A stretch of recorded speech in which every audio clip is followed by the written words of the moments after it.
Distinguished colleagues, dear guests, ladies and gentlemen, we have to start our roundtable, experts roundtable.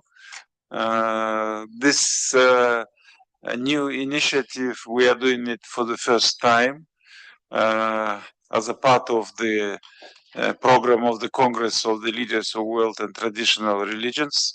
Today, we have very busy morning, 4 sections of the Congress and the second forum of young leaders and experts roundtable. So 6 events going in parallel.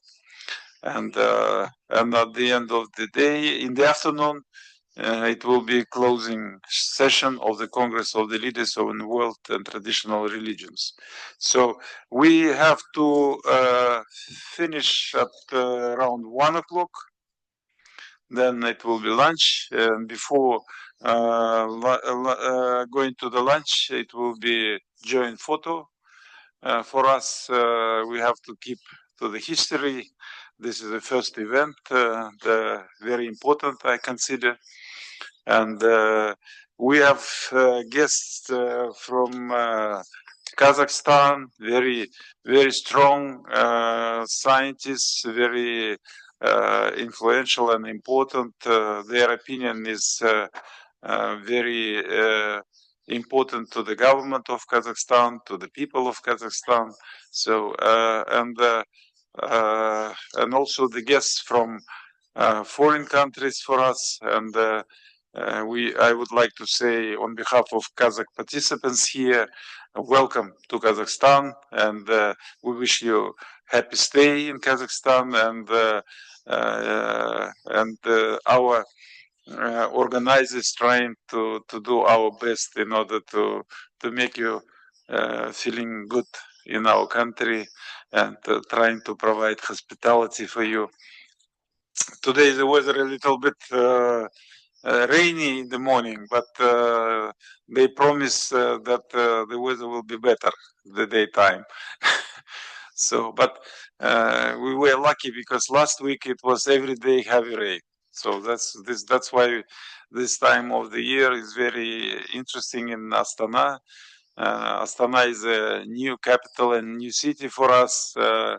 Myself, every time I come to Astana, I was a diplomat, and when I come back to Astana, always I could not recognize the city because it is growing every year, and many places of interest. Today in the morning, I know that according to the program, our delegates of the Congress leaders, they opened the new park in Astana, the Park of Peace and Concord. So it was actually the idea came in 2022 during this VII Congress, and it took some time. And it will be a nice, beautiful park for the people of, for the citizens of Astana. So, and I hope, and they planted the trees last year and the year before. The leaders they planted the trees there, and they're growing. And I hope that the peace and concord also will grow together with these trees. So let's. In brief, to introduce who is around this round table,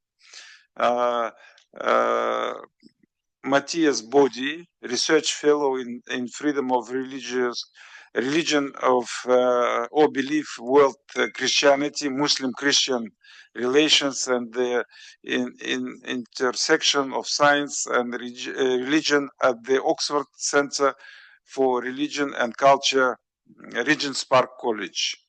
Mr. Fahram Ahmad Nizami, founder and director of Oxford Center for Islamic Studies. Emrullah Ak-Kunduz, rector of the Islamic University of Applied Sciences, Rotterdam. Professor and Dr. Ahmed Saad Al-Ahmed, president of International Islamic University, Islamabad, professor, doctor in Pakistan. Dr. Sergei Melnik, head of the Department of Philosophy, Institute of Scientific Information on Social Sciences, Russian Academy of Sciences. Professor Bakhadjan Satershinov, Doctor of Philosophy, Professor, Chief Researcher of the Center for Religious Studies of the Institute of Philosophy, Political Sciences and Religious Studies of the Ministry of Science and Higher Education of the Republic of Kazakhstan. Professor Dr. Mohammed, Secretary General of Al-Azhar Islamic Research Academy. Dr. Enrica Molinara, President of Mediterranean Perspectives and Secretary General of the Italian Network of Euro-Mediterranean Dialogue. Miraz Zheinbaev, advisor to the chairman of the board for international relations and initiatives at Maksud Narikbaev University, Kazakhstan. Laila Sheikh, executive director of the House of Religions, Dialogue of Culture, Switzerland. Dr. Eduardo Crisafulli, director of the Italian Institute of Culture in Kazakhstan. Zahra Rashid Begi, head of the Center for Interreligious and Intercultural Dialogue of the Organization for Culture and Islamic Relations under the President of Islamic Republic of Iran. Iliova Gulmira, head of the Center for Social and Political Research Strategy. Professor Yulia Shapoval, Doctor of Philosophy, Professor of the Department of Religious Studies of the Eurasian National University, Kazakhstan. Iskander, they are not here. Alima Bisenova, Professor, PhD in Anthropology, Associate Professor, Department of Sociology and Anthropology, School of Sciences and Humanities, Nazarbayev University. Kazakhstan. Жақсылық Сабитов, head of the Republican State Enterprise Scientific Institute for the Study of the Ulus of Jushi of the Ministry of... He is not here, I think. No? Okay, sorry. Эльмира Отар, Dr. Эльмира Отар, Associate Professor at Astana IT University. Professor Жанар Тимирбекова, Rector of the Khoja Ahmed Yasawi International Kazakh Turkish University, a candidate of Science and Economic Professor. Dr. Serik Orazgaliyev, Associate Professor, Graduate School of Public Policy, Nazarbayev University, PhD. Dr. Kenjelik Tishkan, Head of the Department of Religious Studies at the Eurasian National University, candidate of Sciences in Philosophy. And Khairat Lomasharif is not here, he's our ambassador. I think that he will join us a bit later. Next, Шибутов Марат Максутович, член Национального Курултая Казахстана.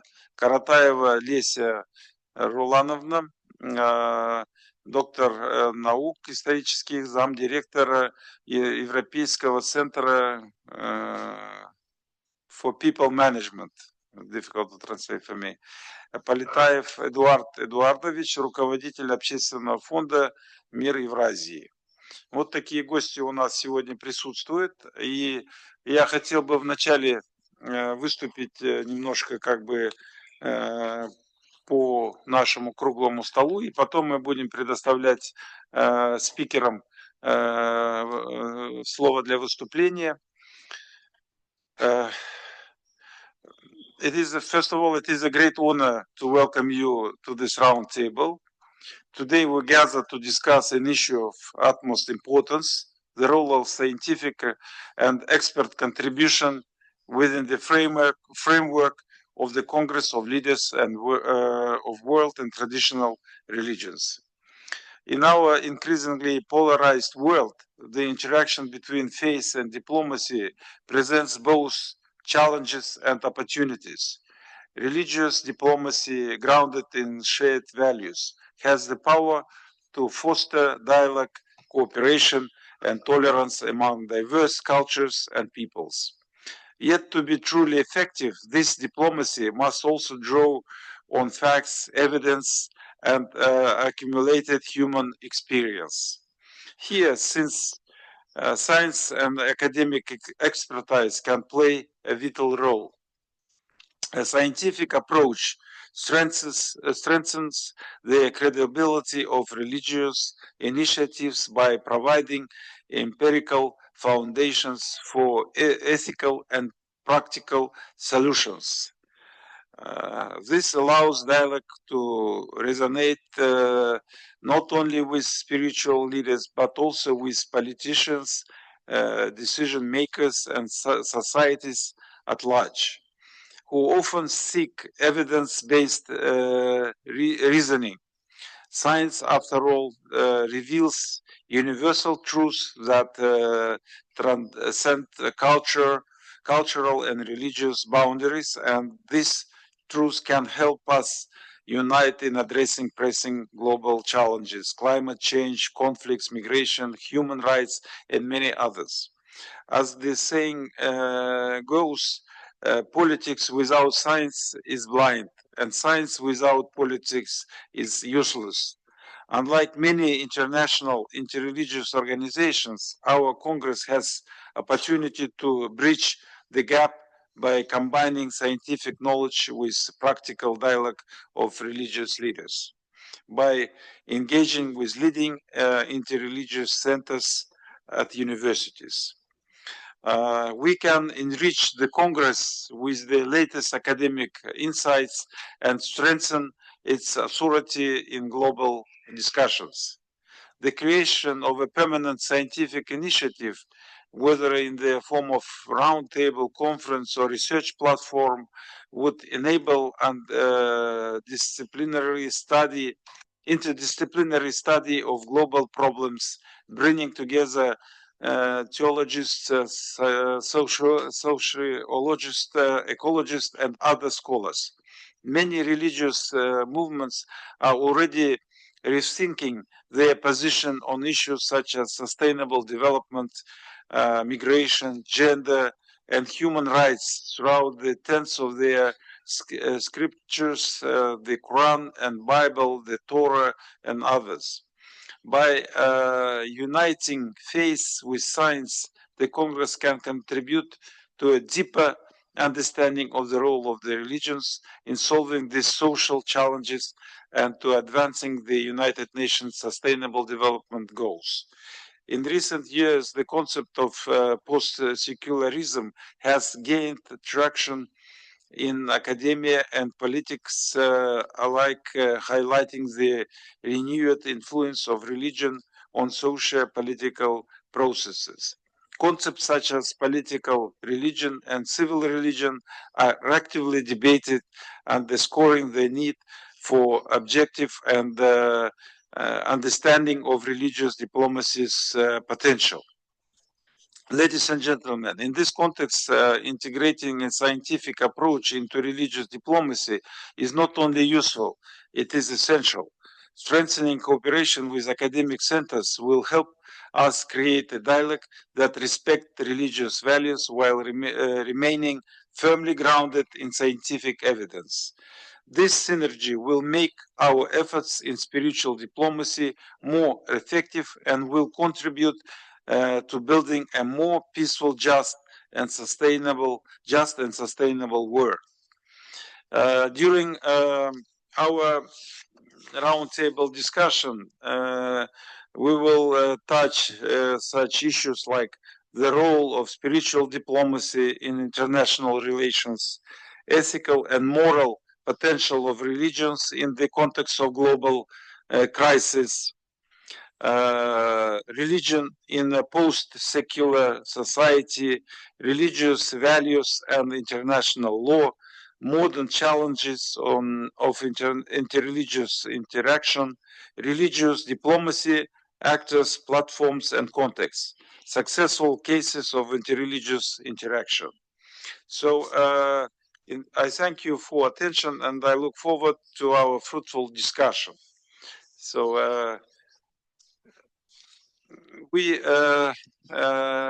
I will give now the word for the speakers, and I think that 5-7 minutes of their report will be enough, because we have to give more. We should have time to give more words to the other people. So, in order to be successfully to finish at 1 o'clock. Thank you. First word I would like to give to Mohammed Abdel Daim El-Jendi, Secretary General of Academy of Islamic Research, Al-Azhar. Jendi, Mr. Jendi, please. السلام عليكم ورحمة الله وبركاته. الحمد لله والصلاة والسلام على سيدنا وحبيبنا رسول الله. اللهم صل وسلم وبارك على سيدنا محمد وعلى آله عدد كمال الله وكما يليق بكماله. أما بعد، سيد الفاضل رئيس الجلسة الكريمة، السادة العلماء الأجلاء، أقول في مطلع كلمتي إننا نعيش في زمن تتداخل فيه الثقافات وتتقارب فيه الشعوب وتتزايد فيه التحديات التي تهدد أمننا وسلامنا المشترك بسبب أطماع بشرية وأمراض عنصرية متجذرة. وفي خضم هذه التحديات يبرز الحوار كضرورة حتمية ووسيلة لا غنى عنها لتحقيق التفاهم والتعايش السلمي. وإننا في الأزهر الشريف بقيادة فضيلة الإمام الأكبر الأستاذ الدكتور أحمد الطيب شيخ الأزهر، الذي تتتابع نداءاته لإنقاذ البشرية من ثقافة العراك والظلم والقتل وإراقة الدماء، وندعو في الأزهر بريادته إلى السلام والتسامح. وإن الحوار الثقافي الديني ليس ترفا فكريا، ولا خيارا ثانويا، بل هو حاجة وضرورة وجودية حضارية لإنقاذ عالم الإنسان، بل عالم الكون كله، من الذرة إلى المجرة، إنقاذ العالم من الانقسام والتطرف والكراهية. إن الحوار صمام الأمان في زمن يعلو فيه صوت المدفع على صوت العقل، ويعلو فيه خطاب الكراهية على خطاب الرحمة. فلا أمن بلا حوار، ولا سلام بلا جسور للتواصل شريطة أن تكون صادقة، ولا تنمية ولا نهضة بلا احترام متبادل بين الهويات الدينية والثقافية. الحوار الثقافي الديني المعاصر ليس مجرد وسيلة دبلوماسية أو ثرثرة فارغة جوفاء أو لقاء عقيم ميت عديم الحياة، إنه حوار يضخ في شرايين الوجود معاني الحياة من قلب ينبض بالإنسانية. الحوار الثقافي المعاصر يا سادة أغنانا عن البحث في صفحات التاريخ عن الحوار نفسه، عن الحوار المنبوذ والمحمود. فلم يعد التاريخ هو مصدرنا الوحيد في عالمنا المعاصر الذي نستقي منه الدروس والعبر، فواقعنا المعاصر مليء بالشواهد التي تكشف عن حجم المعاناة التي تتكبدها بعض الشعوب جراء إقصاء الحوار، كما أن مشاهد العنف والمجازر التي ترتكب على أرض فلسطين والتي لم يشهد العالم مثيلا لها ليست سوى نتيجة طبيعية لرفض الحوار. الحوار الثقافي الديني الذي يعمر ولا يدمر لا تحققه فقط المواثيق الدولية وحدها، إذا لم يكن للإنسانية جمعاء ضمير حي، وإن القضية الفلسطينية وأنساقها ستظل هي الاختبار الحقيقي لضمير هذا العالم ومنظماته في ظل مأساة الشعب الفلسطيني الصامد. الحوار الثقافي الديني المعاصر غيابه لا يعد مجرد فشل إنساني، بل هو فراغ خطير تملأه الصراعات والعنف، ولن تكون غزة وشعبها آخر ضحايا هذا الفراغ. فعندما تتوقف قنوات التواصل تسيطر لغة السلاح، وتتحول الخلافات إلى حروب، ويدفع المدنيون الأبرياء الثمن الأكبر، والحوار هو الحل الوحيد لضمان تحقيق السلام العالمي. الحوار الثقافي هو السبيل الوحيد الذي يصنع السلام ويسكت صوت آلة الحرب التي تقتل الأطفال في غزة وفي كل مكان. إنه يعالج جرحا مفتوحا نازفا في ضمير الإنسانية، وبشهادة العالم كله شرقا وغربا، ورسالة دامغة لظلم يتجاوز حدود الحرب إلى انتهاك أبسط حقوق الطفولة، تارة بالمجاعة وتارة بآلة القتل والدمار.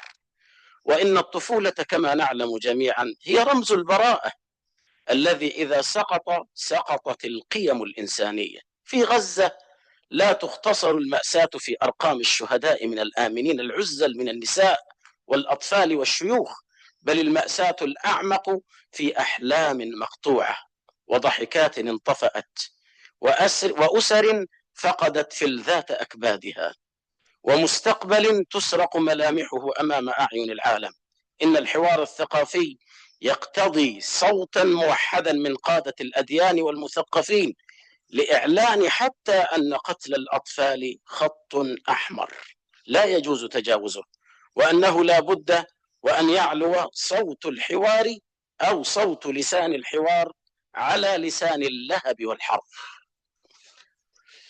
الحوار الثقافي الديني المعاصر ليس ضعفا، بل هو قمة القوة، لأنه يواجه الجهل بالحكمة والتطرف بالتسامح والعنف بالكلمة الصادقة والظلم بالعدل.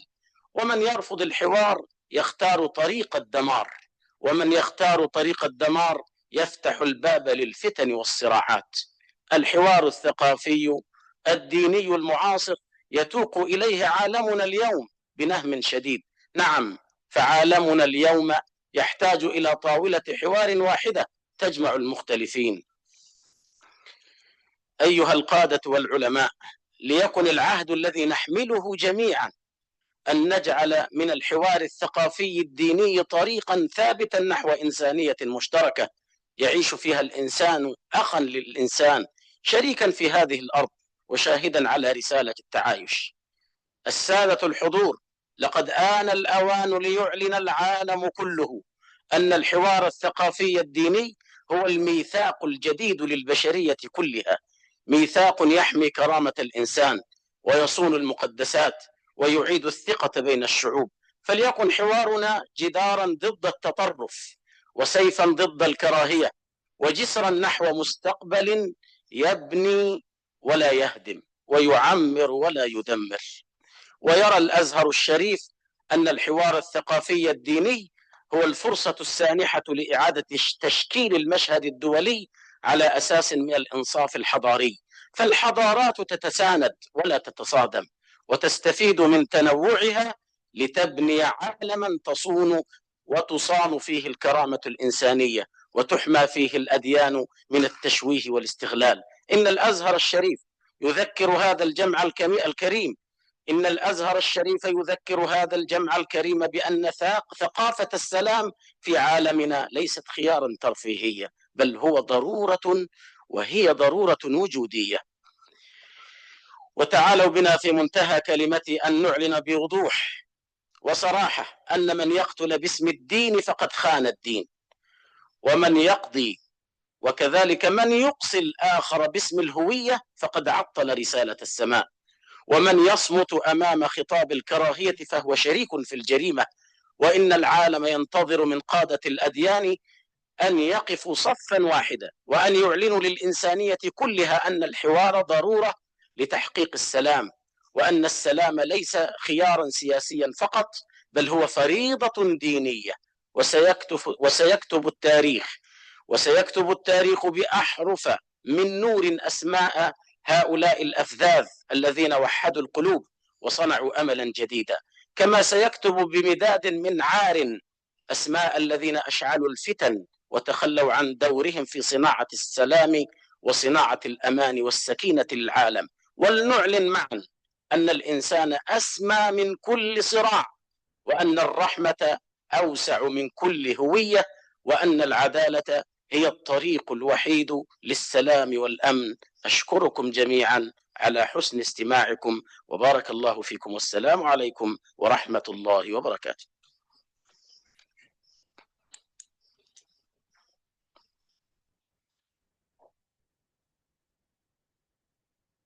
Thank you,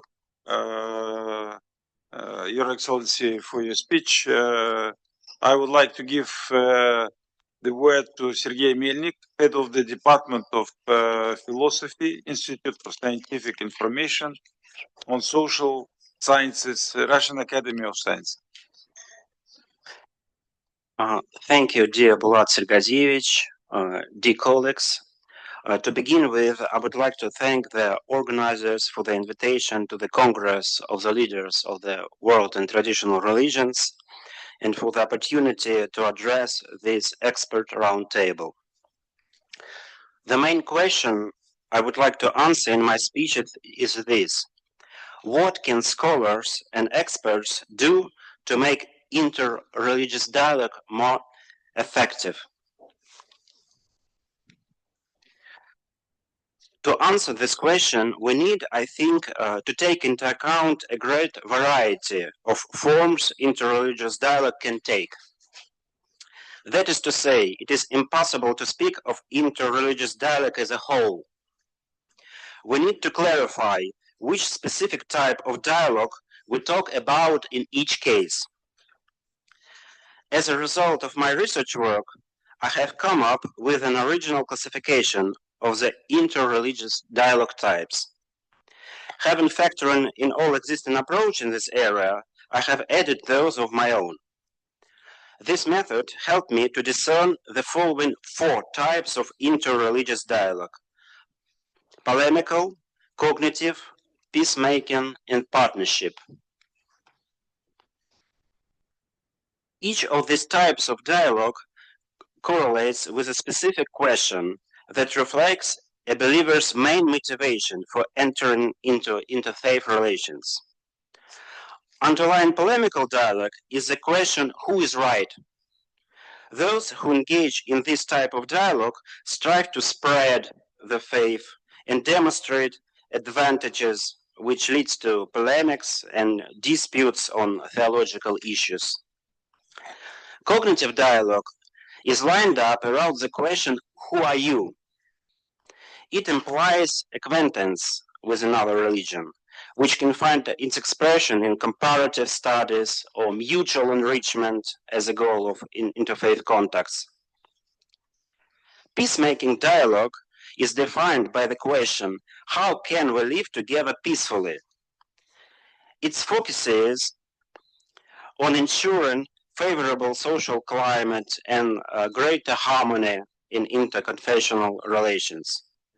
Finally, partnership dialogue finds its expression in the joint practical activities that believers representing different religions undertake in social or ecological spheres. Its pivotal question is, what can we do together to make the world a better place? Within each of the four aforementioned types of interreligious dialogue, we can discern different kinds, depending on tasks participants set, principles they are guided by in building up their relations, and practical forms the dialogue takes. Hence, to describe each kind of dialogue, we can use criteria, goal, principles, and form. The Congress of the Leaders of World and Traditional Religions falls into category of the high-level peacemaking dialogue, or the so-called diplomatic interreligious dialogue. When it comes to defining possible participants in interreligious dialogue, researchers usually speak of three different levels. Firstly, there is a high level of religious leaders. When engaging in dialogue are heads and high-ranking official representatives of religious communities. Secondly, there is a middle level, which can also be called expert or conceptual. At this level, scholars and theologians reflect on ideological foundation of interreligious dialogue. In the context of cognitive dialogue, it can be a comparative analysis of concepts intrinsic different religions. Or when it comes to peacemaking dialogue, it can mean devising conceptual grounds that explain why adherents of different religions should live peacefully together in mutual respect. Results of such studies may take the form of documents in which religious communities formulate their attitude to other religions. We can cite as example Nostra Aetate Declaration of the Roman Catholic Church on its relations with non-Christian religions, issued in 1965, or A Common World Between Us and You, an open letter from Muslim scholars to Christian, written in 2007. Finally, there is a third, grassroots level. Interacting at this level are ordinary believers, for example, young people. Interfaith dialogue-related projects of individual activists also falls into this category. Based on the level of representation, high, middle, or grassroots, we can speak about different kinds of peacemaking dialogue. Playing an important role in the high-level dialogue are appeals of religious leaders, a display of their friendly relation, their concerted public stance on topical problems of their time. The very fact of peacemaking meeting between religious leaders and their publicly expressed position have a great symbolic significance. Dialogue between religious leaders is essential, for it serves a vivid example, the joint pursuit of peace and friendly relations among believers based on respect, along of the constructive cooperation in the name of common good, are not only possible, but are the norm in today's world. If we regard summits of religious leaders as a certain social ritual, and emphasize their symbolic significance, we need to use special approach to make such interaction more effective. It is not only their ideological content that is important, but also the way this content is presented and communicated to outsider observers.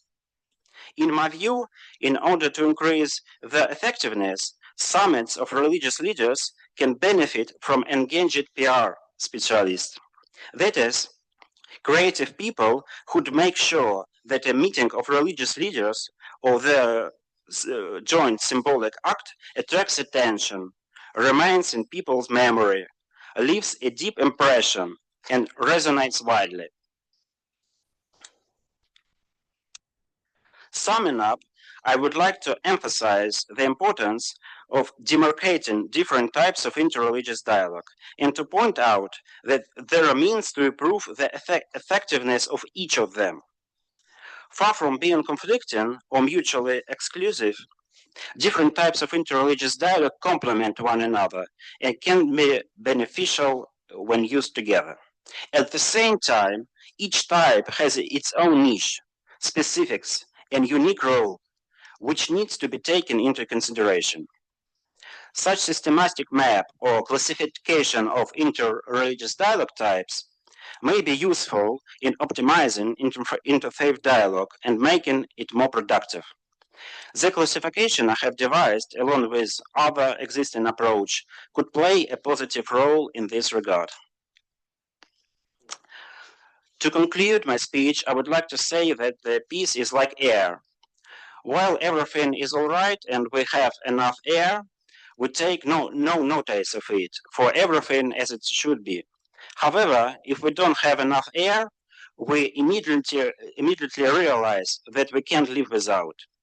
By analogy, when there is no longer peace and conflict arise, we become very aware that peace and neighborliness are a great blessing. Peace is something to value, treasure, and multiply. That is why I would like to thank again the organizers and all participants of this expert roundtable for your important work. Thank you for your attention. Thank you very much, Sergey Melnik, for your very interesting speech, informative speech and presentation. Next word I would like to give to Emrullah Akundus, Rector of the Islamic University of Applied Sciences, Rotterdam. Please. Thank you very much. Assalamu alaikum, bismillahirrahmanirrahim. First of all, I would like to extend my heartfelt thanks and gratitude to the organizers of this wonderful Congress and also for the invitation that I received.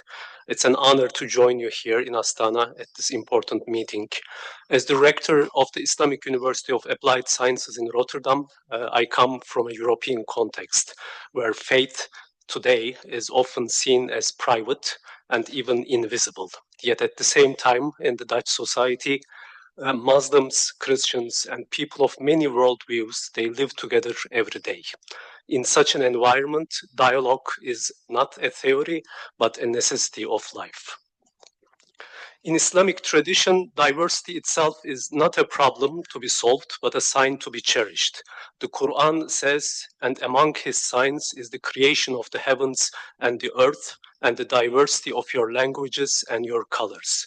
And in another verse, Allah Jalla Jalaluhu says, O mankind, we created you from a male and a female and made you into nations and tribes so that you may know one another, not despise one another. And Prophet Muhammad sallallahu alaihi wasallam, he reinforced this when he declared, no Arab is better than a non-Arab and no white is better than a black except in righteousness.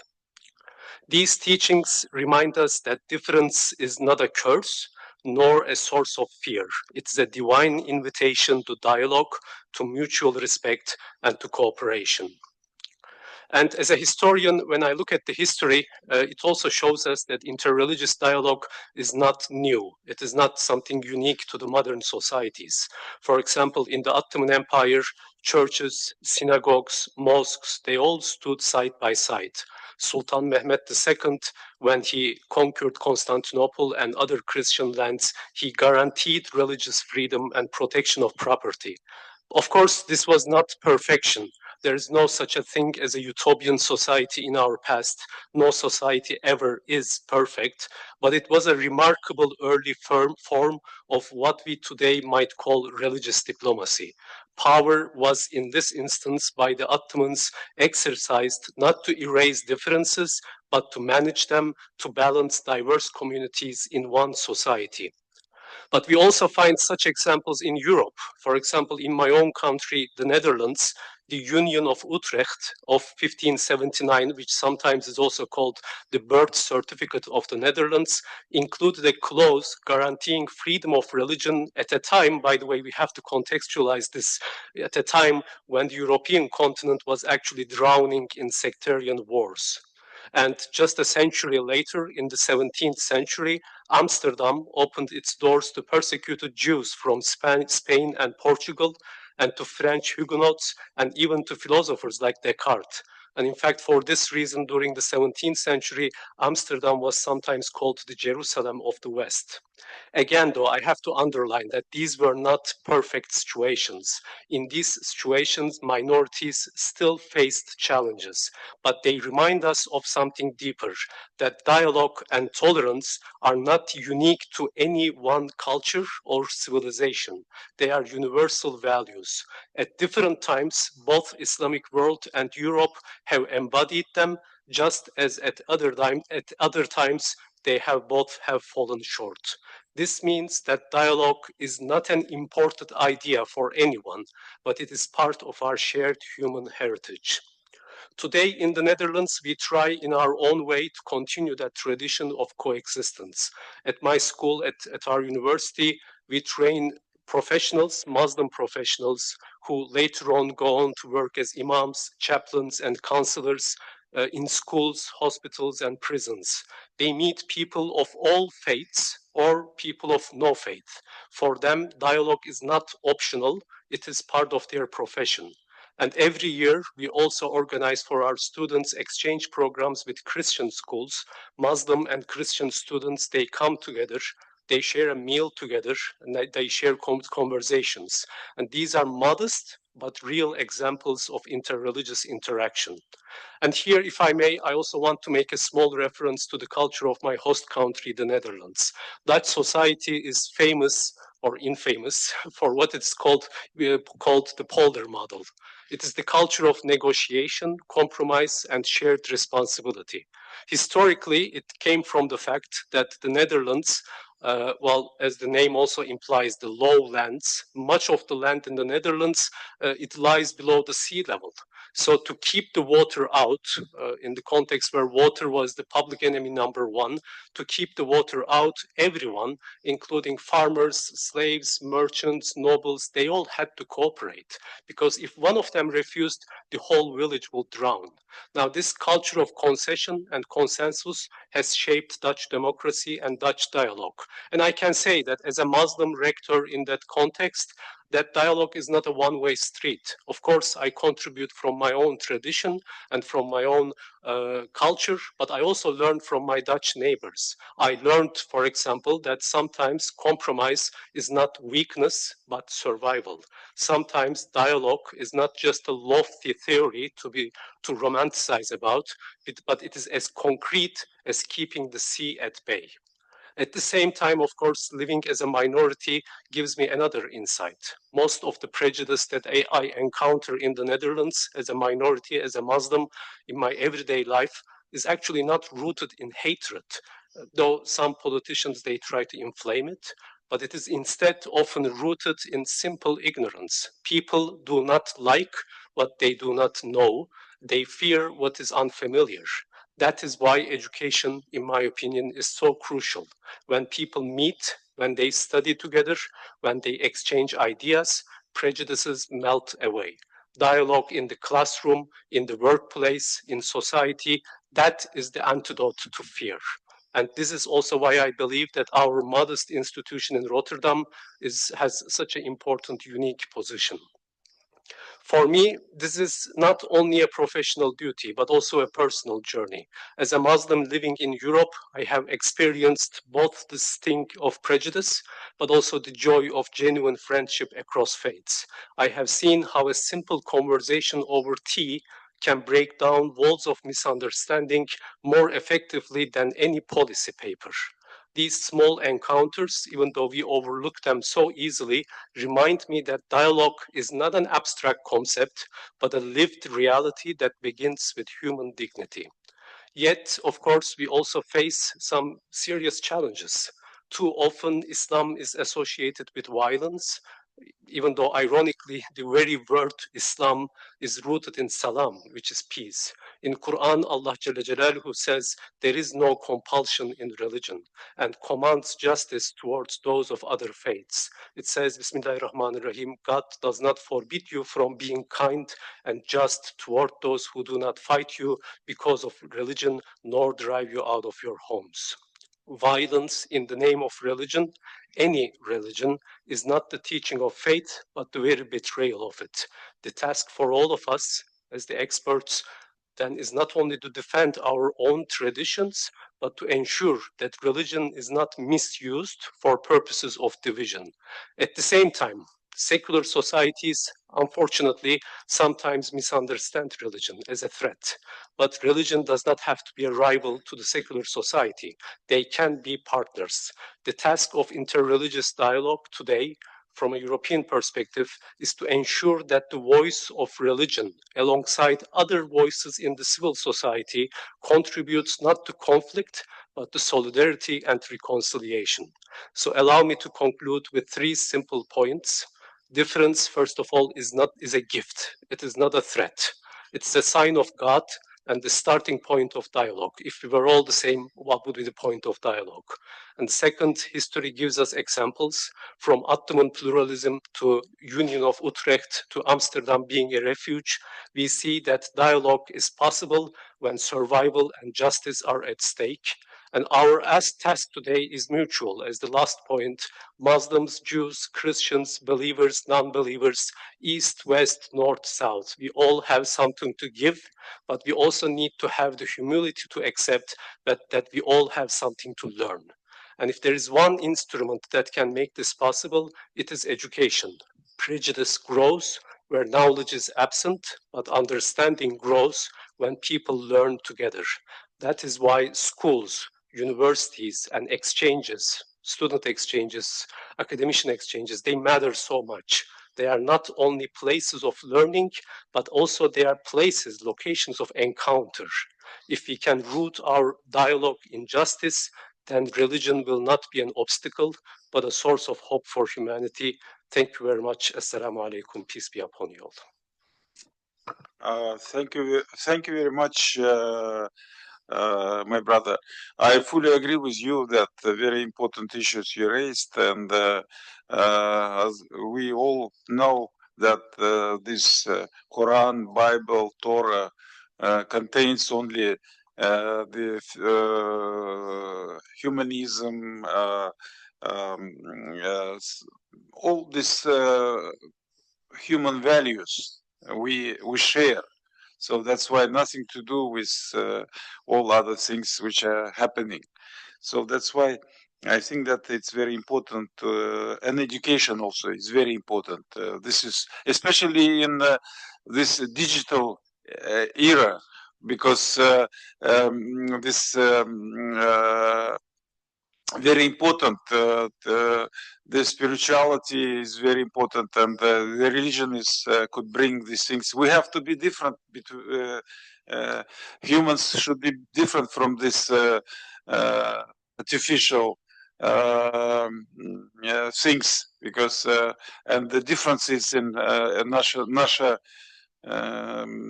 разница как раз вот в духовности. И мы должны отличаться от всего своей духовности, а носителями духовности как раз и сегодня являются религии мировые. Поэтому that's why I'm totally agree with you, and we should work on it, and we should be more how to say planned and to prepare for such kind of things and challenges which will happen in the future. And okay, the next word I will give to Bakhjan Satyrshinov, Doctor of Philosophy, Professor, Chief Researcher of the Center for Religious Studies of the Institute of Philosophy, Political Sciences and Religious Studies of the Ministry of Science and Higher Education of the Republic of Kazakhstan. Please. Рахмет, Болат Серғазұлы. Ассаламу алейкум, қайырлы күн, қадірлі әріптестер. Қазақ тілінде сөйлеу қолайлы болғанмен, аудармаға жеңіл болу үшін орысша сөйлейін. Ағылшынша көрнекілік слайдтан көрсетіп қоямын.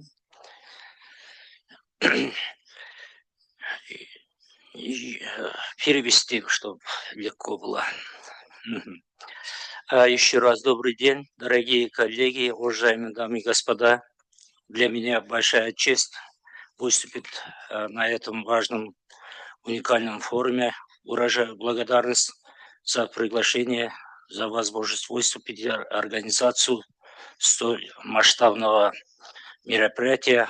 Секретариат съезда, Комитет по делам религии и Центр межнационального, межрелигиозного и межконфессионального диалога. Мой доклад называется «Морально-этический потенциал религии в условиях геополитических кризисов». Как известно, религия означает миросозерцание и образ жизни, основанный на вере Бога, а также на практике поклонения, формирует систему догматов, культа и сообщества верующих. Что касается морали, мораль – это система принятых в обществе норм, принципов и ценностей, регулирующих поведение людей и определяющих, что является добром и злом. Соответственно, этика является философской наукой, которая изучает мораль, а также сами эти принципы и нормы, которым следуют люди или социальные группы. Как сказал протестантский теолог и философ Фридрих Шлейермахер, цитирую, «История должна быть благодарна религии как своему первому воспитателю и воздать ей должное». Конец цитаты. Ибо высшие проявления человеческого духа связаны со стремлением человека к абсолюту, то есть к религии. Поэтому религиозные ценности играют большую роль в системе классификации ценностей. В мусульманской религии особо выделяются такие духовные категории, как иман, вера, ислам, идентичность, ихсан, искренность. А в христианстве вера, надежда и любовь составляют онтологическую и аксиологическую сущности религии. Если Аристотель описывал человека как политическое животное, то русский православный мыслитель и философ Николай Бердяев изображает его как религиозное животное. Цитирую, «Человек по своей природе есть существо религиозное, и душа человеческая с религиозной точки зрения не может терпеть пустоты». Конец цитаты.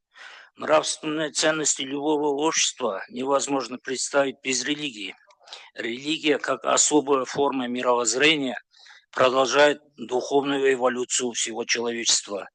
Именно поэтому, наряду со священным откровением, религия содержит в себе мудрость, сформированную жизненным опытом поколения людей.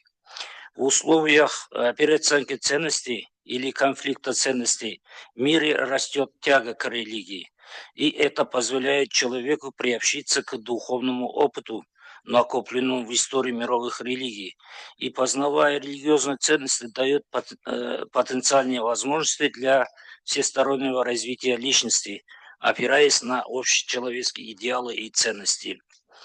Да, современный мир переживает период глобальной нестабильности, геополитические кризисы, вооруженные конфликты, миграционные потоки, идеологические противостояния и культурные столкновения создают серьезные вызовы для человечества.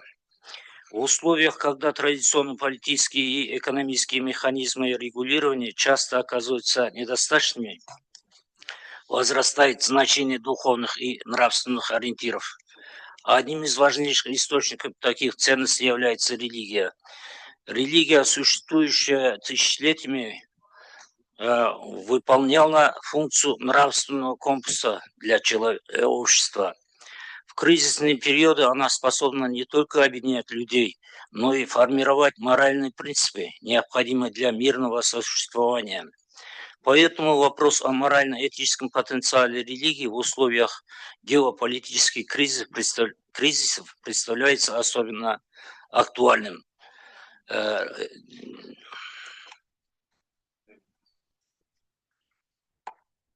Религия как источник моральных ориентиров. Любая мировая религия содержит систему нравственных норм и этических предписаний, обращенных к человеку и обществу.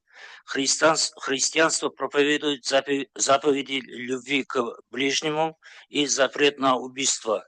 Ислам утверждает ценности милосердия, справедливости, социальной солидарности.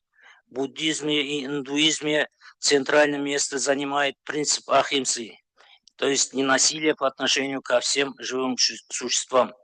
Духовно-нравственные ценности, основанные на вере как религиозном убеждении и ее условиях, относятся к высшим общечеловеческим ценностям. Их придерживается подавляющее большинство традиционных религий мира. Эти нормы универсальны и актуальны во все времена. В условиях кризисов, когда разрушаются привычные социальные связи, религия напоминает обществу о ценности человеческой жизни, достоинства и сострадания. Таким образом, она выступает моральным фундаментом для преодоления насилия и вражды. Религия как фактор единства и солидарности. Религиозная вера обладает способностью объединять людей разных социальных слоев и культурных традиций. В периоды кризисов именно религиозные институты нередко становятся центрами гуманитарной помощи, поддержки и морального утешения. Примером такого объединяющего потенциала является деятельность религиозных лидеров, призывающих к прекращению войн и диалогу.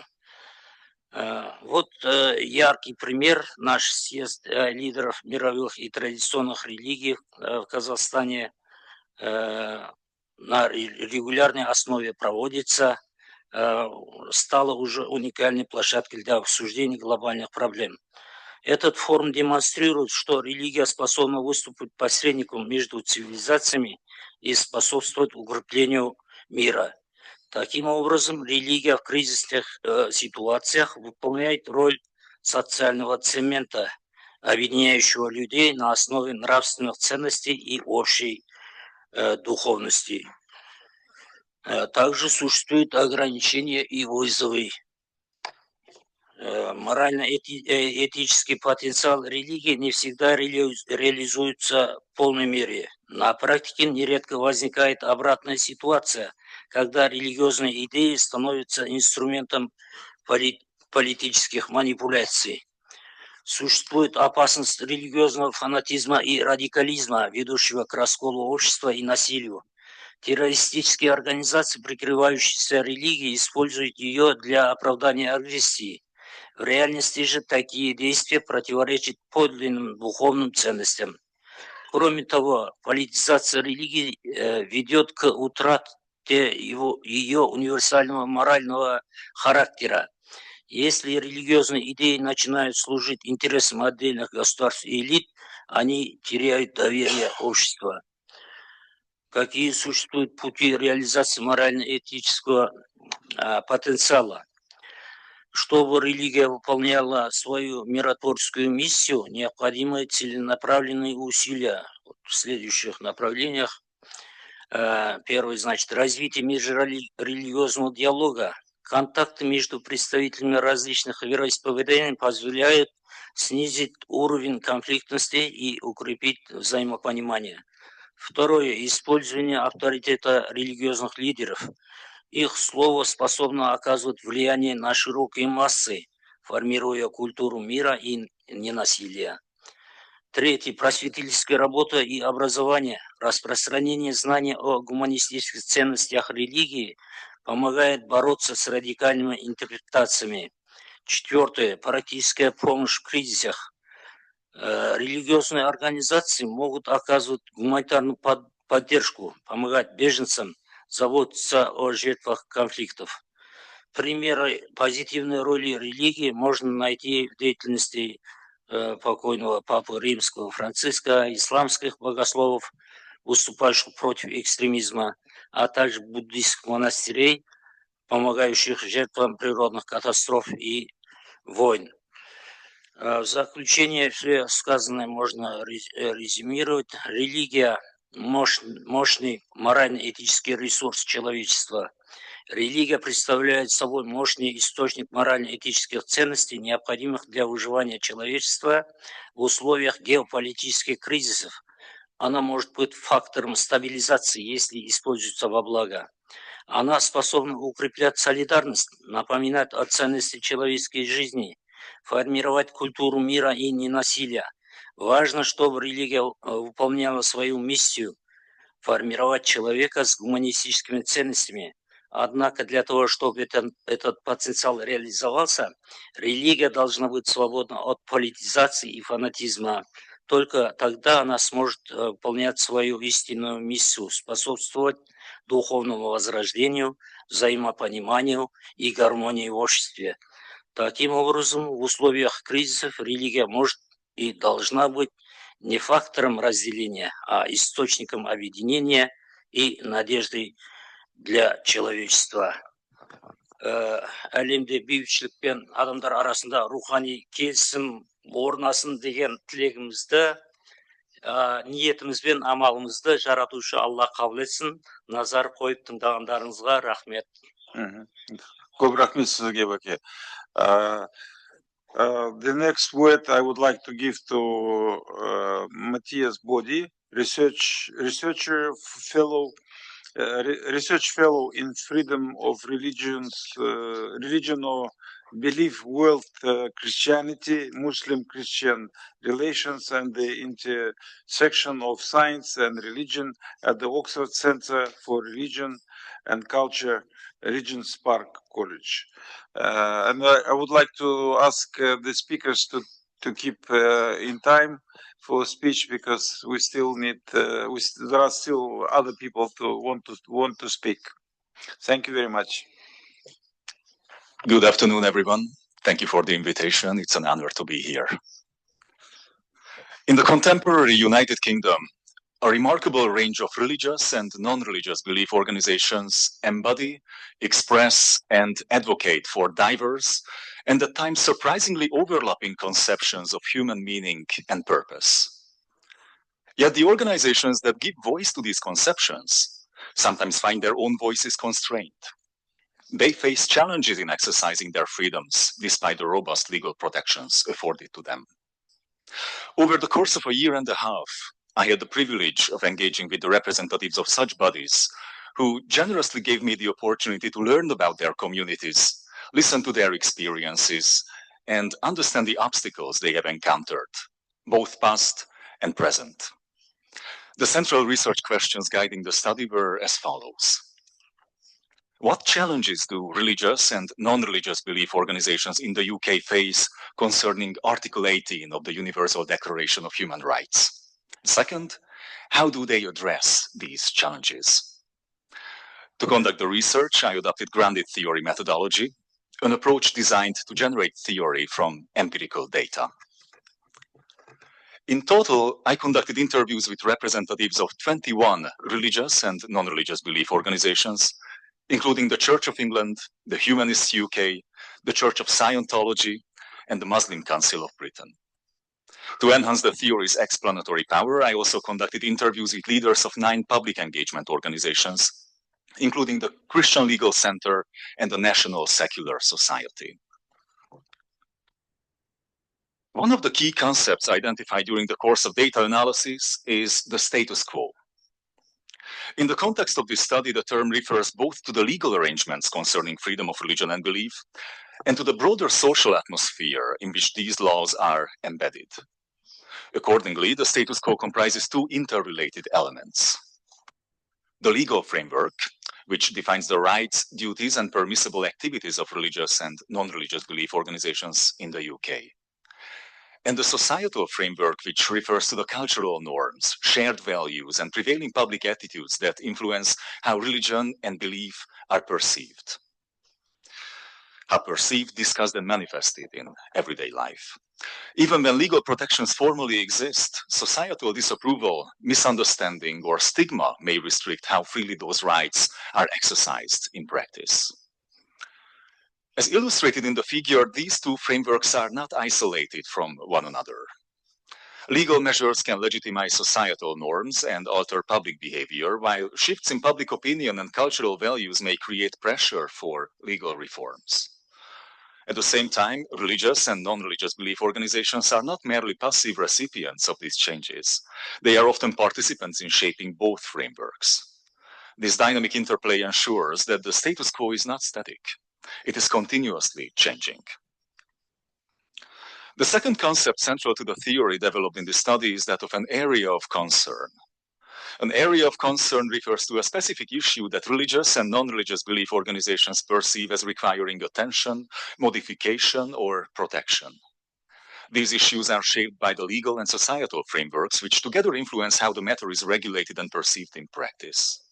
There are numerous possible areas of concern, such as restrictions on establishing or maintaining places of worship, challenges to parents or communities' ability to secure education in line with their beliefs, discrimination in the workplace or in access to public services, hostile societal attitudes and stigma manifested through media or public discourse, and obstacles to the consistent enforcement of legal protections that exist in principle but are unevenly applied in practice. The shared concern of religious and non-religious belief organizations in the UK with regard to Article 18 of the Universal Declaration of Human Rights is that the status quo does not fully reflect the ideal they envision.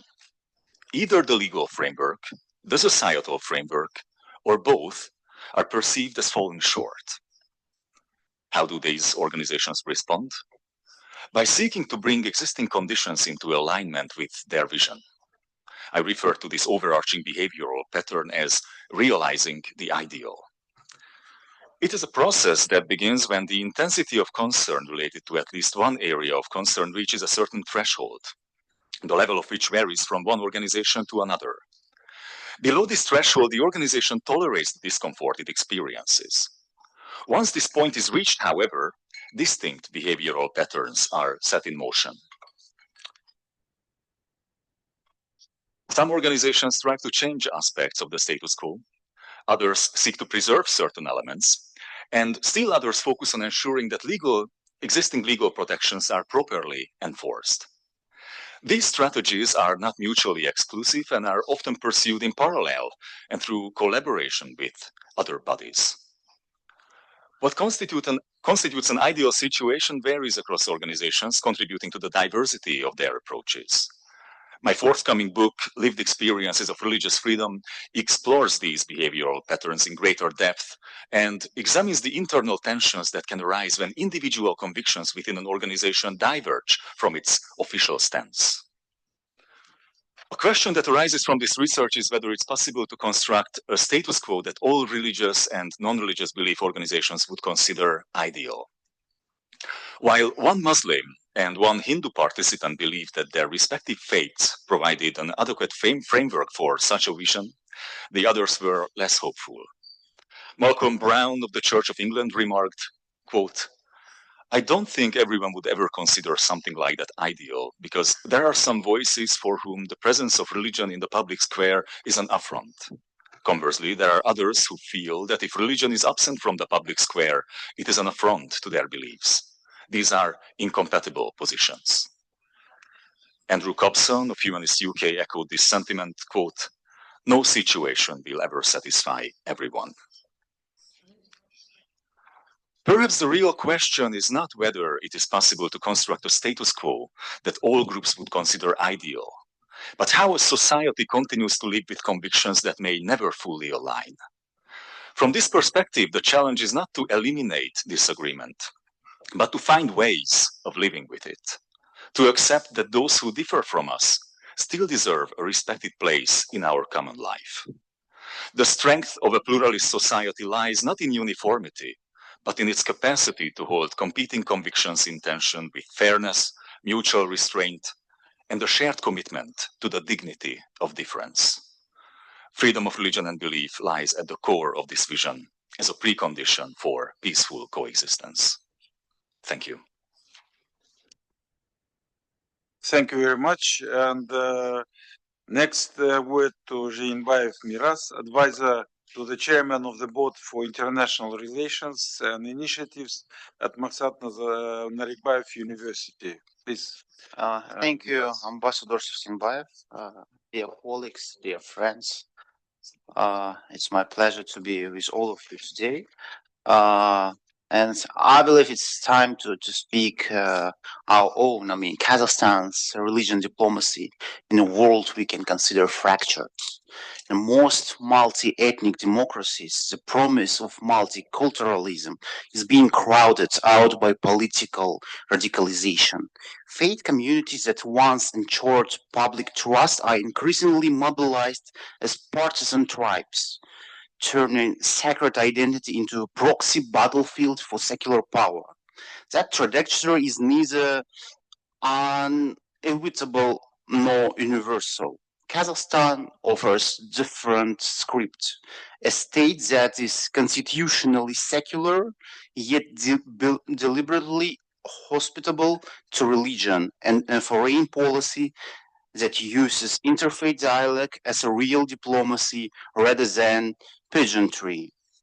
Our iconic multi-vector foreign policy translated into spiritual diplomacy, only in enmeshment with clear as well as political centers of gravity. On the Catholic vector, the relationship is long-running. John Paul II made a historical pastoral visit back in 2001. Pope Francis returned in 2022, explicitly tying the Congress interfaith work to the cause of global peace. On the Islamic vector, among many other cases, Astana hosted the 38th Council of Foreign Ministers of the Organization of Islamic Cooperation back in 2011, the meeting at which the OIC adopted its current name and emblem, linking Kazakhstan to the institutional architecture of the Muslim world. Crucially, the Jewish vector is not treated as an exception in a Muslim majority country. The Bet Rachel Chabad Lubavitch synagogue in Astana opened with presidential support and was held as a symbol of Muslim-Jewish coexistence in the region, where that faith is too often aspirational. The point is not that Kazakhstan is utopia. The country regulates religion life more timely than many Western states, and rights groups routinely debate the balance it strikes between public order and religion freedom. But in the region scared by radicalization and external interference, its approach has been to combine constitutional secularism, active interfaith convening, and calibrated guardrails against extremism, an equilibrium that is difficult to achieve and easy to caricature. Why does this matter now? Because the world's disjoint politics are increasingly exporting the fractures across borders and into pews. In that context, Kazakhstan religion diplomacy, what might be called sanctified multivectorism, offers three core lessons.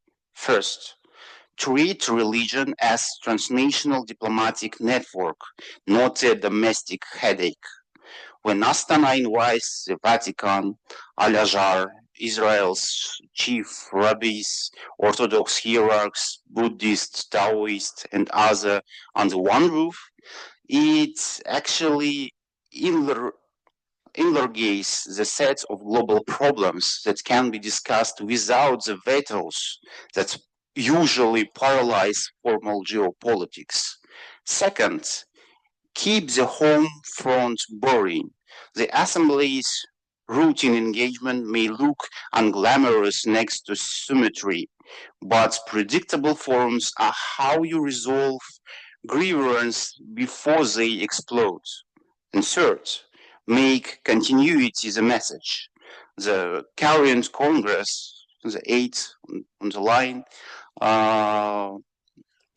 Kazakhstan is signaling that interfaith dialogue is not an ad hoc crisis tool. It is an institution of world politics. That sort of calendar discipline is how soft power becomes hard structure. As many societies allow fate to be instrumentalized for division, Kazakhstan is institutionalizing fate for cohesion at home through secular guarantees and consultative bodies, and abroad through an interfaith process that mirrors its multi-vector diplomacy. When enmeshment extends to the gods, the result is not syncretism but statecraft, a steady bet that talking across faith reduces the demand for talking across trenches. Thank you. Thank you, Mr. Miras, for your speech. The next word I would like to give to Laila Sheikh, my colleague, Executive Director of the House of Religions, Dialogue of Cultures. Please.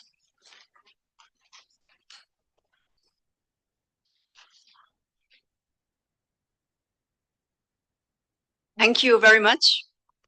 First, I would like to extend my thanks and my appreciation to our hosts.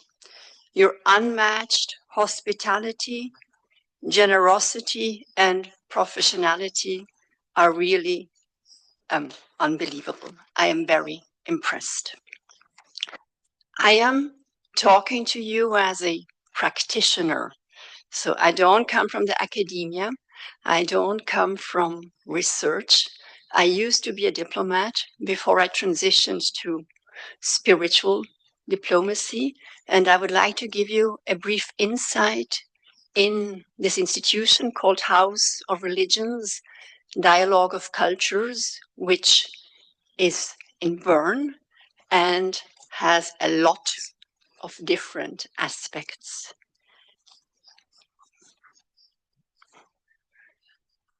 To give you a very brief history, the initiative started more than 20 years ago, and it came from the Christian churches which established a round table in Switzerland, in a country that was becoming increasingly diverse and where the people who had power, spiritual and institutional power, decided that it was in their interest to reach out, to get to know each other, and to learn.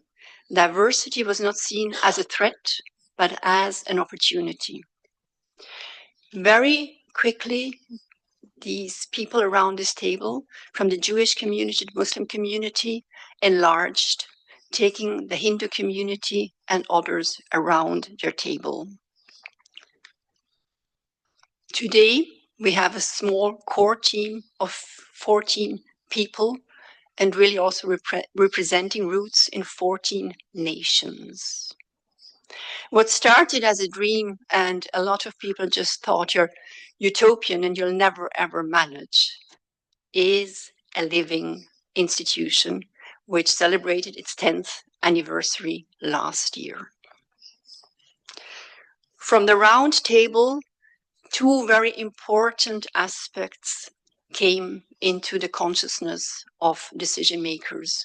One was the need for dignified spaces of worship for people with a migrant background, and the very simple urban planning aspect, which saw that the city was becoming diverse and that places of worship, places to meet and to dialogue and stay in touch with each other needed to be established. So it was a work of pioneers, of visionaries, of friends, of people who worked extremely hard, who believed in unity, but didn't shy away from disagreement and trusted that they would be able to do so, and they did. So under one roof today, we house the Association for the Promotion of the Alevite Culture with their derga. We have a multi-denominational church in the House of Religions. We have an inter-Buddhist center. We have a Hindu temple, a mosque, and the Swiss Baha'i community, the Jewish community, and the Sikh community participating as equal members, but not having their places of worship under the same roof because they already had sufficient space elsewhere. We run youth projects. We give the chance to people with mixed, different backgrounds to interact and to meet and to share experiences. We have all kinds of projects, cooperations, and interactions that happen just because of the simple fact that we have this space available. It is open to everyone. You don't have to be religious. The dialogue with the secular part of society is very much part of the program. And out of this opportunity just to meet and to interact, a number of initiatives have seen the day. One we are particularly proud of is a new house of religions that is being established in Sri Lanka, where the Hindu priest, who is of Tamil origin, of course, and the Buddhist monk, who is Sinhalese, started collaborating together in Bern and are now working towards the same principle and have established a house in Sri Lanka itself. What did we learn? We learned that the autonomy of each religious community must be respected. They need a space for their own concerns, and they need to be able to develop and practice their own faith within their own community. But then, since we have a space for dialogue, we have restaurant, and we have a lot of other facilities, there's always this ability to be together. Intra-religious dialogue is extremely important, and it's more difficult than inter-religious dialogue.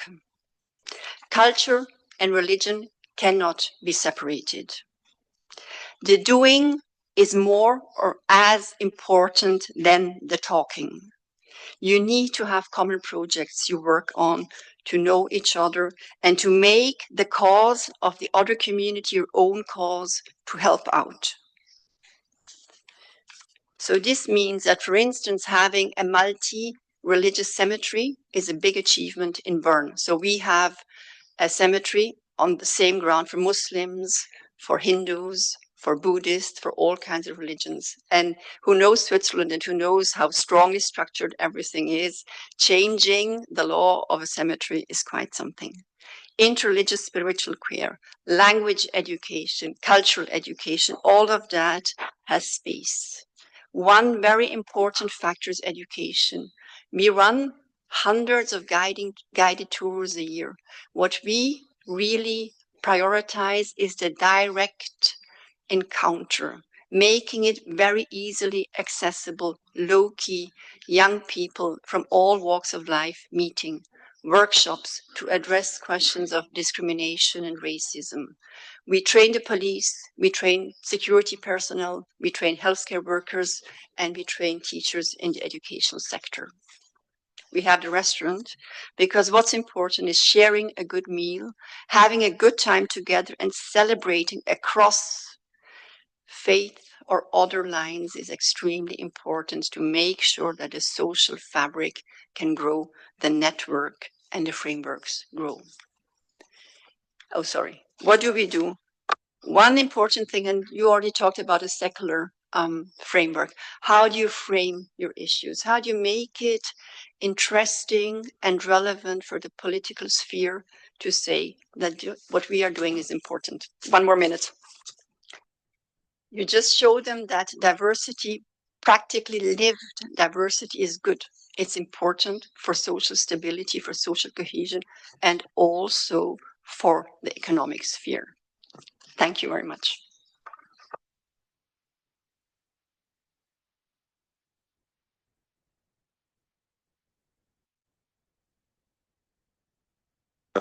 Professor Dr. Saad Al-Ahmed.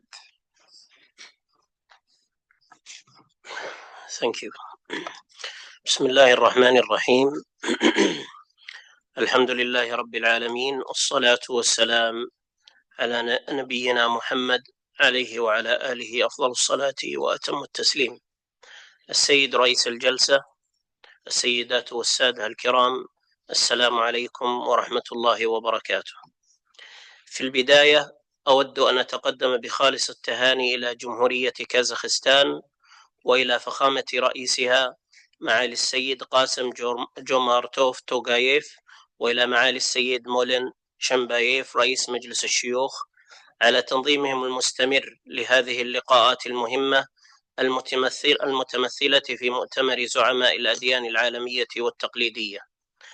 إن هذا الاجتماع يعكس التزام قيادة كازاخستان وشعبها بدعم السلام المستدام والوئام بين أتباع الديانات المختلفة.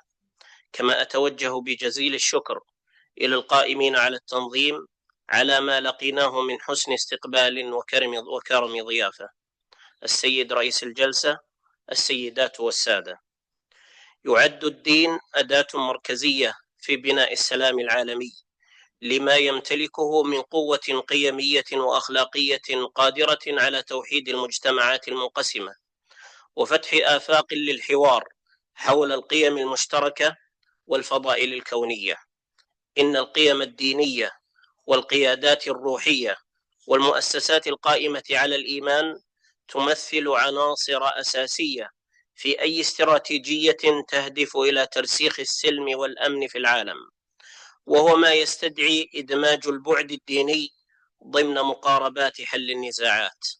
السيدات والسادة، إن غياب الحوار والتعددية الثقافية يشكلان تهديدا مباشرا للسلم العالمي، فالحوار لا يقوم فقط على تبادل الكلمات، بل هو عملية تحويلية تعمق الفهم وتغذي الحكمة الجماعية وتتيح إمكانية النمو والتعلم المتبادل. غير أن حركة الحوار بين الأديان والثقافات لم تبلغ بعد مرحلة النضج الكامل، إذ لا تزال تواجه تحديات متعددة من أبرزها التطرف وانعدام الثقة وسوء الفهم وضعف التمثيل المؤسسي.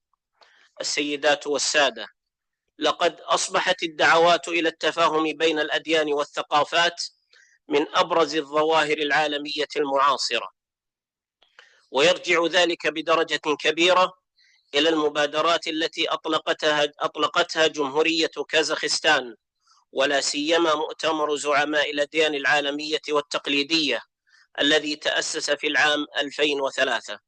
فقد شكل المؤتمر منصة محورية للحوار والتفاعل، وأسهم في تحويل الخلافات إلى تنوع وفي تعزيز مجتمع عالمي أكثر شمولا وانسجاما.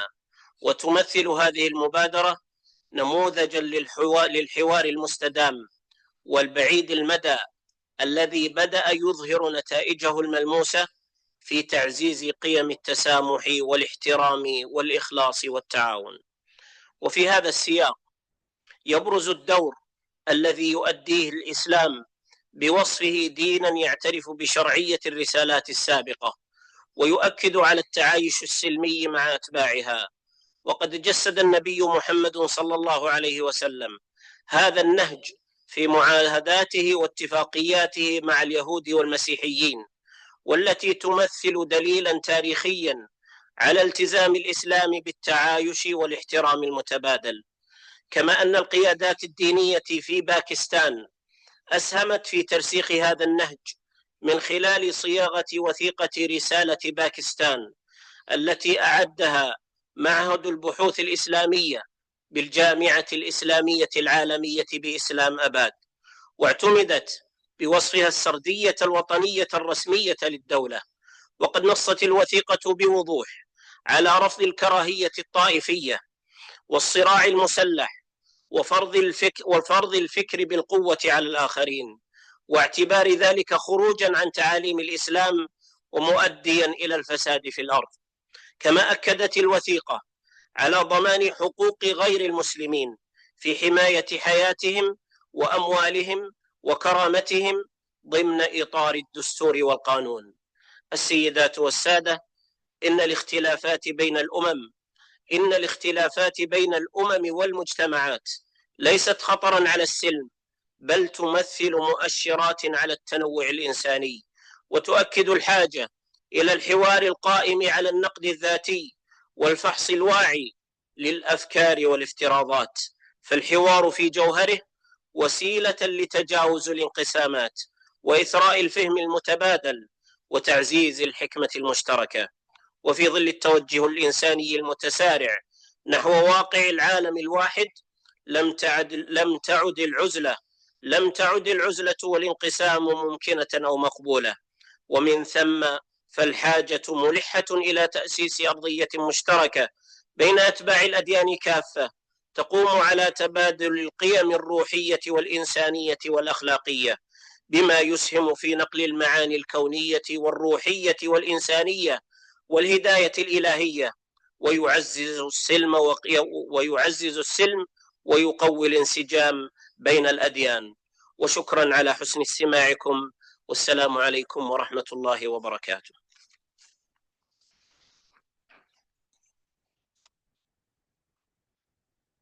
Thank you very much, my brother. Next word I would like to give to Enrique Molinaro, President and Secretary General of the Mediterranean Perspectives and the Italian Network of Euro-Mediterranean Dialogue. Dr. Enrico, please. Thank you, President. Thank you, Ambassador. It's a pleasure to be hosted again at this debate, high-level debate, like 2 days ago in the special session. I have a goal every time I participate in an event, which is to be innovative and to be concrete. So, regarding the innovation, my main topic will be something which was indirectly mentioned in the previous highlighted speeches, which is the topic of identity, collective identities. This is a social anthropological notion, but in my opinion, it's the best way to see the perspective of our debate, because identity has many dimensions. It could be religious, national, ethnic, linguistic, and so forth. So the dialogue or the cooperation we aim at is between groups of people, or to say it better, individuals who feel belonging to a group. According to an anthropologist, psychologist, and ethologist that I consider as a genius, Gregory Bateson, in his collection of essays, Steps in Ecology of Mind, identity is the basis of life. Human beings cannot live alone, cannot live as individuals. They die because we belong to the group of animals that are called mammals, and this type of animals can live and survive only in groups. Okay, if this is true, we know that in the current media debate and political debate, identity became often a tool of conflict, war, xenophobia, discrimination, and racism. It's a keyword that raises a lot of concerns. we, in our civil society network, we went the other way around. We use identity as a way to enhance each other's identity and in the context of a mutual respect. So we brought together people in conflict, even in the Middle East. We had amazing results, and I believe this is a perspective that could be very useful for you as a Kazakhstan government in the great job you're doing in this Congress, because the identity should be not something we can be ashamed of, but on the contrary, we can listen to each other's identity, roots, and tradition. Well, in this perspective, the innovative and concrete proposal I would like to deliver here, I'm aware it's probably too ambitious, and it's something that can raise some doubts about the daring proposal I want to do. But I believe that in order to enhance further the extraordinary work and achievement you're doing here in Kazakhstan, you could try to set up a center of research and documentation on the holy places in general, and particularly on the holy place of Jerusalem. Because even if now there is a horrible and tragic conflict in the area, despite that, and because of that, prevention is the best way to heal and to cure, because most of the conflicts in the area, even if in an indirect way or in a manipulative way, started from the holy places of Jerusalem. And what are the holy places? As you can see from the cover of my book on this topic, they can be symbols of transnational localist identities, which are, mainly Jewish, Muslim, and Christian communities, and can be symbols of national identities, like the Palestinian and Israeli identities. So, which I call the Westphalian model of identity, 1684, after their 30 years of religious war in Europe and at the end of the Middle Age. So if we recognize this, a documentation center where you collect the material documents about the holy places, about the respective identitary communities, and the digital documentation, this can be at the disposal of all the scholars in the world studying this issue. And this also relates to the issue of the status quo, but this is a different status quo, because in the treaties they write it capitalized. It's a regime, it's a legal regime organizing the procedures for the communities to decide how to exercise their right of worship at the holy places. So this center could have double function. First of all, could help all the scholars like me who had so much fatigue and difficult time in order to look for the documents. Believe me, it's almost a mission impossible, especially when they come from the Ottoman time, from the Firmans, the capitulations, or from the British Mandate period.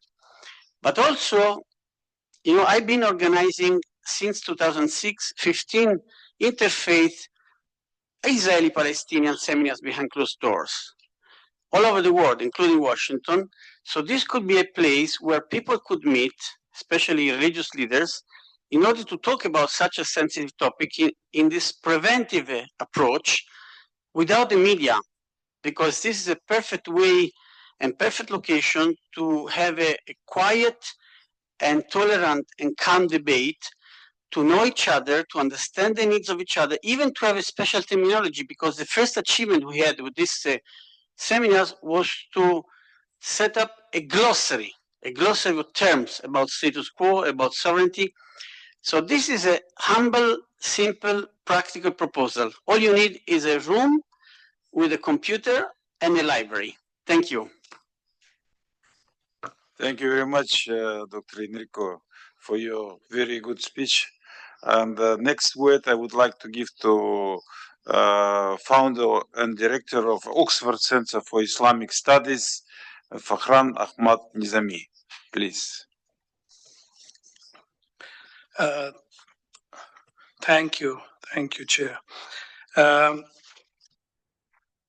listened to a very wide-ranging discussion. And I must start by congratulating both Kazakhstan for this initiative and indeed the energy and enthusiasm I see around this table. You set for us the task that we should use scientific knowledge for practical dialogue to look at issues of immigration, gender, sustainable development, faith and science, and the UN's SDGs, religious diplomacy, facts, evidence, ethical, practical solutions. All these are very important issues, and I'm sure we all share in different ways that one should be doing this. I want to, with your permission, lower the ambition that we have and to try to address some practical issues. Because quite frankly, although we talk about dialogue, and dialogue in fact is something that is intrinsic to human nature and has been going on almost from day one, but of course the need for dialogue today has increased tremendously. But why is it that it has increased? And why is it that we don't see the results that we all desire? I think just our enthusiasm to do something and to hit at a solid wall is not going to open pathways towards dialogue, towards peace and justice. So having made that very general point, I want to address another issue that has come up, which is about the role of religious leaders. And no doubt, they have a very important function to perform. They performed it for a very long time, and they will continue to do so.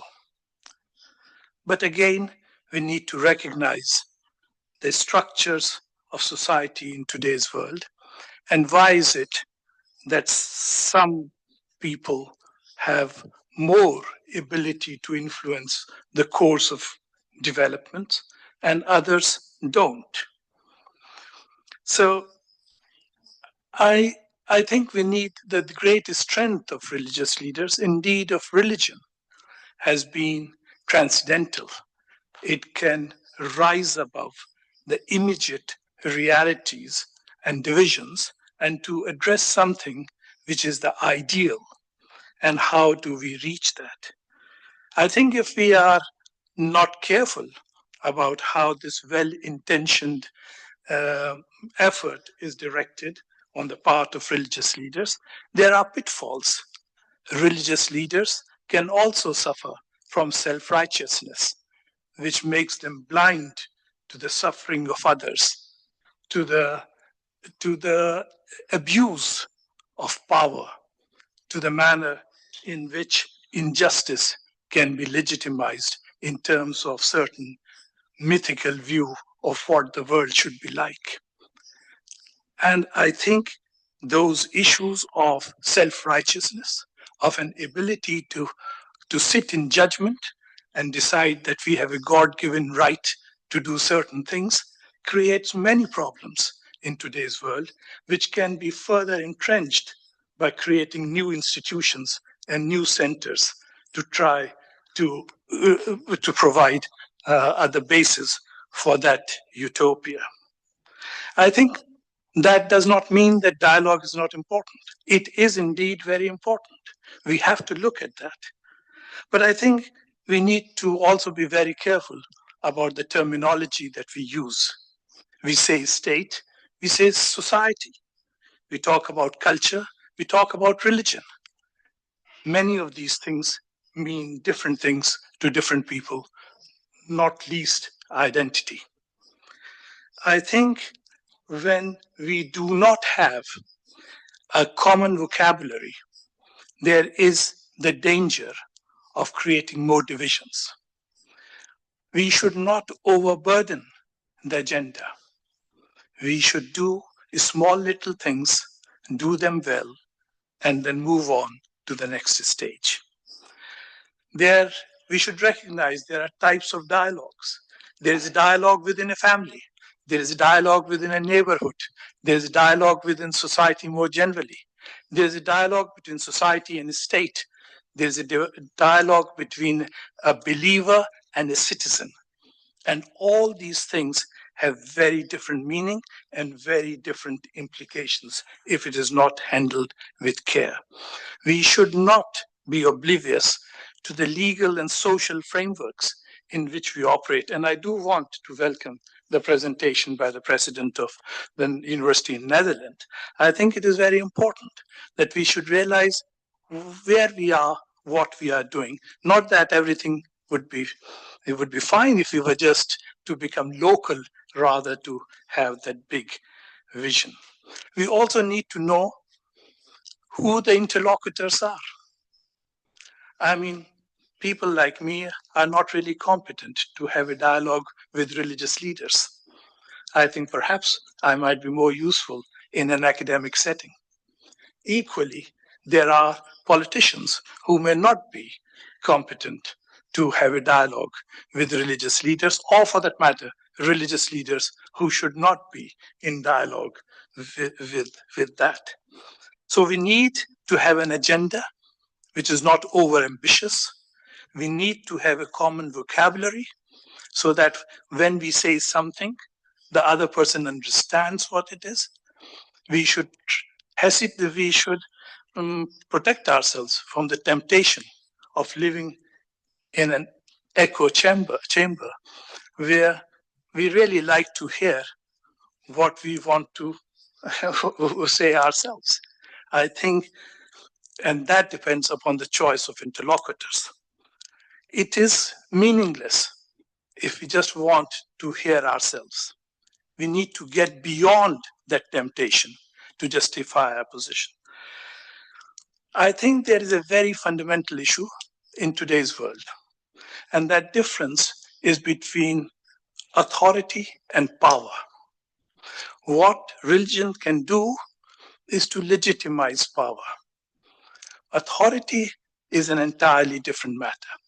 And when we put religious leaders alongside political leaders, and without that agenda, we run the risk of legitimizing things that we may not agree with. And religious leaders can make the mistakes of using a vocabulary and following an agenda which is not their agenda. They do not even understand what SDGs are. They would not understand how modern capitalism works. They would not understand how you could be indebted, and which can make nations and regions slaves to a capitalist system which is beyond their control. This is not to say that we should not have an agenda. We should have an agenda. All I'm saying is that we should be very, very modest and realistic in what we can achieve and what we can do. We should have it. There is an absolute necessity for religious leaders of different communities to talk amongst each other. I myself have been involved with an Abrahamic group where there were leaders from Judaism, Christianity, and Islam in a small little setting where they would read the texts of each other and discuss those. That's an entirely different thing. If you like, it is a postgraduate discipline. You do not start off with that discussion in the public space.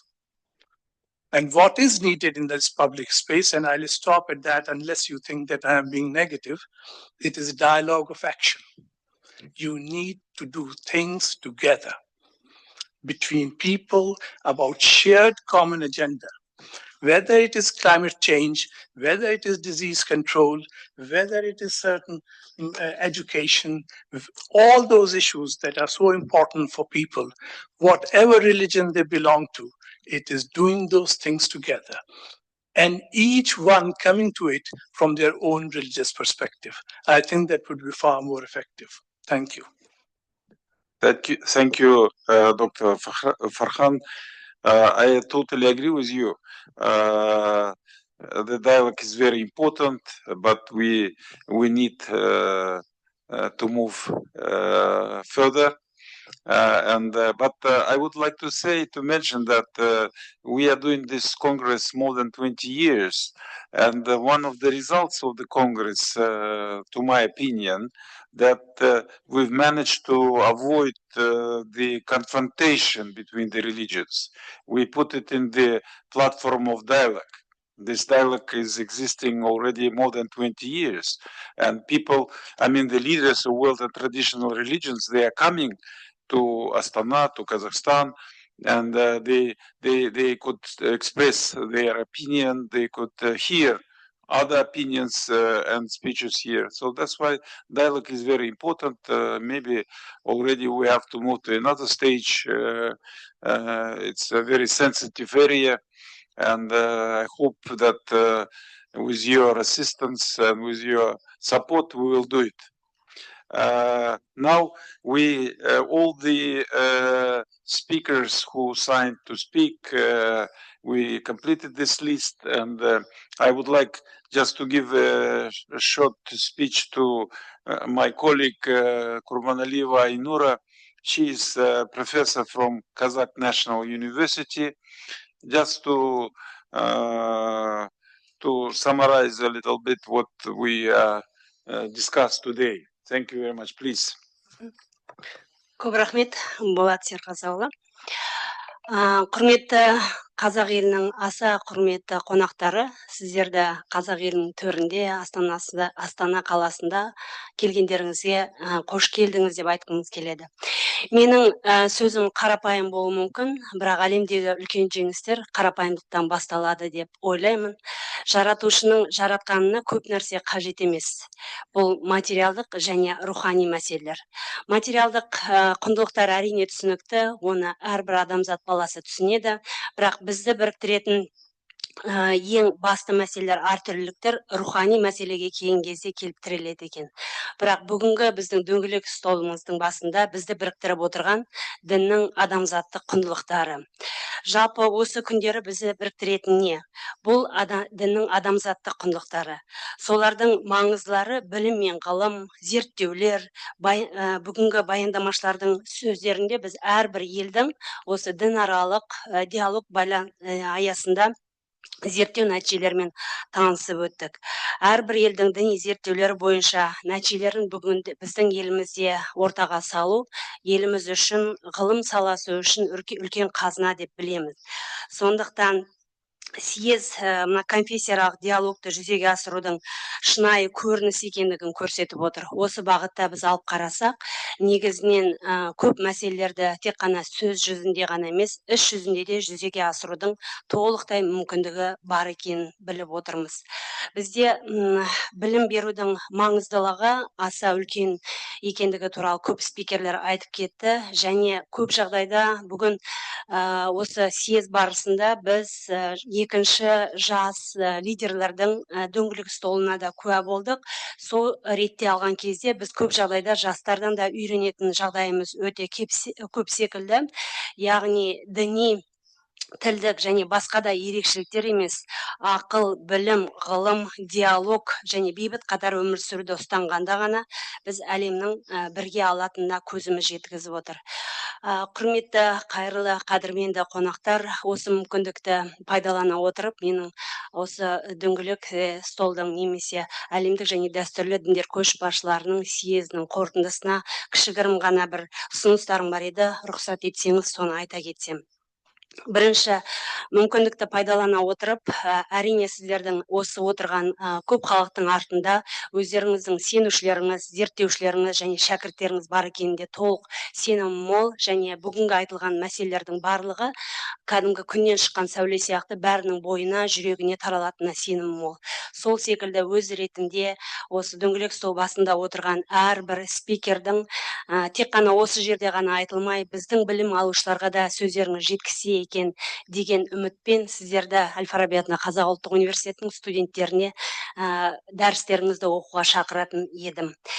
Бұл бірінші ұсынысым. Екінші ұсынысым, жалпы жаңа біздің Болат Серғазыұлы айтып өткендей, съездің 20 жылдан астам тарихы бар, және де осы ретте мына съездің зерттеулері секілді халықаралық жобаға бастама болатын, мұрындық болатында кез келді деген ойдамын, және әрбір зерттеушіні осы съездің қорытындылары, ол жерлерге айтылған мәселелерді көтерілу бойынша зерттеулерге шақырамын.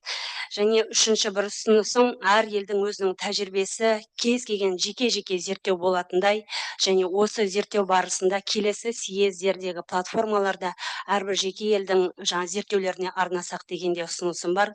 Енді ол қаншалықты мүмкін емес білмедім. Және сонымен қатар тағы бір келесі ұсынысым, расымен де осында үлкен орта болғандықтан бізде әлемдік мына көптеген жобалар бар екенін білеміз, және сол жобаларды бізде әлемдегі диалогты зерттейтін осы жобаны ашуға біздің мына конфессияаралық келісім орталығының негізінде сондай бір орталық ашсаңыздар, немесе оның бір қаржыландыру қоры болатындай зерттеу фондын ашудың уақыты жетті ме екен деп ойлаймын.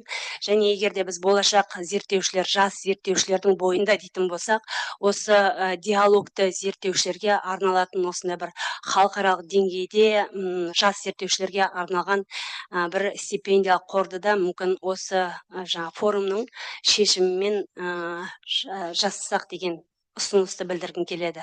Уақыт қойып тыңдағандарыңызға көп рахмет. Тыңдағандарыңызға рахмет. Рахмет сізге, Нура. I would like to say that we came to the end of our round table. And just also want to say a few words as a conclusion. It was it was the first roundtable, expert roundtable. Of course, if we will do the next roundtable, we will try to prepare and to discuss with you ahead of the table, maybe some issues you will send us to raise, what you will think appropriate to discuss at this round table, and we will take into our consideration what was in your speeches today. We will summarize it, analyze it, and it will help us in a future preparation for such kind of events. So thank you very much in advance. It was very open discussion today and a very friendly discussion. And of course, it is very important that such a round table we carried out during the Congress of the Leaders of World and Traditional Religions in Astana. This is already 8th Congress, and for this more than 20 years, we had today already, I could say, 8 very representative, very authoritative, and very interesting congresses. We carried out hundreds of different events during this time, roundtables, conferences, online. We started to use online activities also because of the pandemic time, and it gave us very good experience to do it online events. And I hope that today, at the end of in the afternoon, it will be a good also discussion, and we will see we will hear the conclusion of our president. He very much involved in this Congress, because when he was the Speaker of the Senate, he was twice head of the Secretariat of the Congress of the Leaders of World and Traditional Religions. He knows everything, and that's why still now, as the president of the country, he provides very high support. And that's why our event on such a high level, organized, and we always feel his support in these activities. So thank you very much again, and I hope that now we will be able to make a photo here for the memory, for the history, and then it will be a lunch here at 1 o'clock. So thank you very much for the job.